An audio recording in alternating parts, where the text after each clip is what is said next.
Friends, આજના ટોપિકની ચર્ચા કર્યા બાદ જો આપના મનમાં કંઈ પણ પ્રશ્ન હોય, કંઈ પણ મૂંઝવણ હોય તો કોમેન્ટ બોક્સમાં મને જણાવજો. હું ચોક્કસ આપના પ્રશ્ન, આપની મૂંઝવણને દૂર કરવાનો પ્રયત્ન કરીશ. સો ફ્રેન્ડ્સ, ચાલો આજના ટોપિકની ચર્ચા શરૂ કરીએ. ધોરણ 10, ધોરણ 12 અને ત્યારબાદ અલગ અલગ સ્પર્ધાત્મક પરીક્ષાઓમાં ક્રિયા વિશેષણ અંગે અલગ અલગ પ્રશ્નો અવારનવાર પૂછાતા જ રહે છે. તો એક પરીક્ષાર્થી તરીકે આપણે આ ટોપિકની ચર્ચા કરવી જ રહી. આપણે ક્રિયા વિશેષણ અને તેના પ્રકારને ખૂબ જ સરળ ભાષામાં સમજવાનો પ્રયત્ન કરીશું. સૌથી પહેલા આપણે ક્રિયા વિશેષણ એટલે શું તે સમજીએ. સામાન્ય રીતે વાક્યમાં આવતી ક્રિયાના અર્થમાં વધારો લાવવા જે પદ એટલે કે જે શબ્દ મૂકવામાં આવે તેને ક્રિયા વિશેષણ તરીકે ઓળખાવી શકીએ. ફ્રેન્ડ્સ, આપણે આગલા વિડીયોમાં જોયું હતું કે વિશેષણ એટલે નામના અર્થમાં વધારો કરે. જોજો, ખાસ ધ્યાન રાખજો. દાખલા તરીકે ગુલાબ પણ લાલ ગુલાબ, તો લાલ શબ્દ એ નામના અર્થમાં એટલે કે ગુલાબના અર્થમાં વધારો કરશે, જ્યારે અહીં ક્રિયા વિશેષણ એક ક્રિયાના અર્થમાં વધારો કરશે.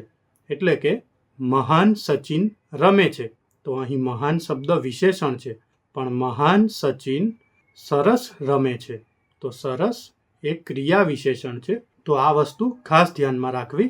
અહીં આપણે ઉદાહરણમાં જોઈએ તો ઝડપથી દોડવું, ઊંચો કૂદકો મારવું. હવે દોડવું એક ક્રિયા છે, પણ ઝડપથી દોડવું, તો ઝડપથી શબ્દ એ દોડવાની ક્રિયાના અર્થમાં વધારો કરશે. તો અહીં આપણે ઝડપથી શબ્દને ક્રિયા વિશેષણ તરીકે ઓળખાવી શકીએ. ક્રિયા વિશેષણના કુલ 10 પ્રકાર છે. ક્રમવાચક વિશેષણ, સ્થળવાચક વિશેષણ, સમયવાચક વિશેષણ, રીતિવાચક વિશેષણ, હેતુ અથવા તો કારણવાચક વિશેષણ, પ્રમાણવાચક વિશેષણ, નિશ્ચયવાચક વિશેષણ, સ્વીકારવાચક વિશેષણ, નકારવાચક વિશેષણ અને સંભાવનાવાચક વિશેષણ. ફ્રેન્ડ્સ, નકારવાચક ક્રિયા વિશેષણ એટલે વાક્યમાં જે પદ ક્રિયાનું પ્રમાણ એટલે કે નકારાત્મકતા બતાવે તેને આપણે નકારવાચક ક્રિયા વિશેષણ કહી શકીએ. અહીં ના, નહીં, નથી, માં, ન આ શબ્દો વડે વાક્યમાં ક્રિયાનો નકારાત્મક ભાવ બતાવી શકીએ, તો તેને આપણે નકારવાચક ક્રિયા વિશેષણ તરીકે ઓળખાવી શકીએ. અહીં ઉદાહરણમાં જોઈએ તો તું બોલીશ નહીં, અસત્ય ન બોલો. એટલે કે બોલવાની ક્રિયા તો છે પણ નકારમાં છે, તો અહીં બંને વાક્યમાં નહીં અને ન વડે આપણે નકારાત્મક ક્રિયા વિશેષણ વપરાયું છે એવું કહી શકીએ. સો ફ્રેન્ડ્સ, હું આશા રાખું છું કે આજે જે માહિતી મેં આપને આપી તે આપને ગમી હશે.